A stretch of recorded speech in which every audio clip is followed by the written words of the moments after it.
तो कई सारे लोगों ने पूछा कि भाई आपने मांस खाना क्यों छोड़ दिया। चलो समझते हैं कि मैंने मांस खाना क्यों छोड़ा। सबसे पहले तो हम जानते हैं कि जहां हम पैदा होते हैं वहां पे हम चुनते नहीं है कि यहाँ भाई मेरा जन्म हो, यहाँ की खान पान रहन सहन हम नहीं चुनते हैं। हम जहां पैदा होते हैं वो हमें पकड़ा दी जाती है कि बेटा देखो यहाँ तुम पैदा हुए हो, तुम्हें ये चीज खाना पड़ेगा, ऐसे रहना पड़ेगा, ये ज्यादा खाते ज्यादा खाना पड़ेगा। तो ठीक इसी तरह से जहां मैं पैदा हुआ हूँ वहां पर क्या खाते हैं क्या पहनते हैं वो सब चीजें भी मेरे अंदर डाली गई। अगर आपको जानना है मेरी कहानी तो सबसे पहले जानना होगा मेरे परिवार की कहानी कि आखिरकार मैंने मांस खाना शुरू क्यों किया।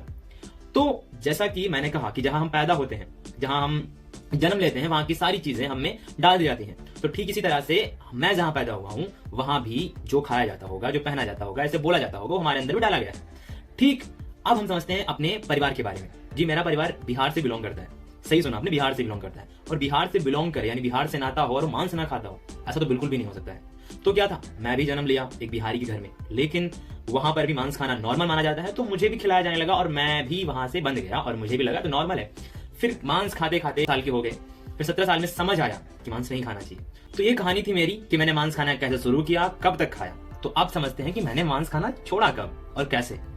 तो और भी चीजें हैं जो मैं ये बताना चाहूंगा कि आप वो भी जान लें। भाई मुझे पसंद क्या था, मैं चिकन लेग पीस खाता था यानी कि मुर्गा खाता था, और फ्राई फिश यानी कि तली हुई मछली, ये मेरी पसंदीदा हुआ करती थी और मैंने खाता था। और मैंने दोस्तों को पार्टियां भी दी हैं कि भाई यार आज इसकी पार्टी है, आज इसकी पार्टी है, आ जाना खाएंगे। और खुशी की बात यह है कि आज जो दोस्त भी वेजिटेरियन है यानी कि शाकाहारी हैं, कुछ तो उनमें से वीगन भी हैं। खैर ये तो रही मेरी बात। अब फिर से आते हैं कि भाई मैंने छोड़ा क्यों, कैसे।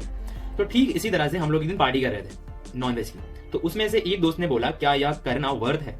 तब मैंने उसकी बात पे इतना गौर नहीं किया क्योंकि हम लोग इतने सालों से खाते आ रहे थे, किसी ने प्रश्न नहीं किया था क्या गौर या सही है या गलत है। लेकिन ये सुना हुआ था कि ये खाना पाप है, ये खाना बुरा है।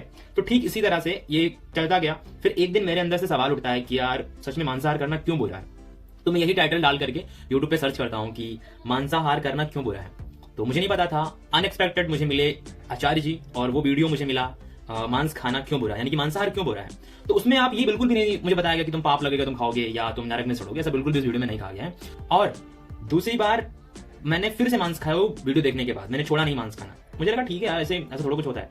फिर दूसरी बार मैंने एक वीडियो देखा जिसमें लिखा था कि आप मांस नहीं खा रहे, मांस आपको खा रहा है। वो वीडियो देखने के बाद मैं पूरी तरह से बदल गया और आज तक मैंने मांस नहीं खाया। आपको लग सकता है कि अरे बाबा को सुनकर के पाप पुण्य से डर गया बच्चा और छोड़ दिया मांस खाना। अरे भाई बिल्कुल भी ऐसा नहीं है, उसके अंदर पाप पुण्य का एक शब्द भी नहीं इस्तेमाल हुआ है।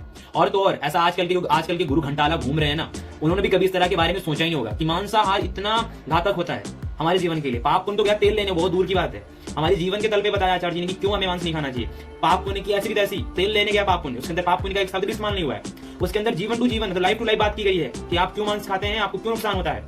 ये आजकल के जो गुरु घंटाल घूम रहे हैं ना, उन्होंने इस तरह की बात कभी कही नहीं होगी जिस तल तक उन्होंने बात पहुंचा दी है। इसलिए वो यहां से निकली है और यहीं पे लगी है और वहीं से फिर मैं सुधर गया। और आज की वजह से मैंने अपनी लाइफ में हेल्थ पे, विचार पे, जीवन को देखने का नजरिया वो सब कुछ बदला है।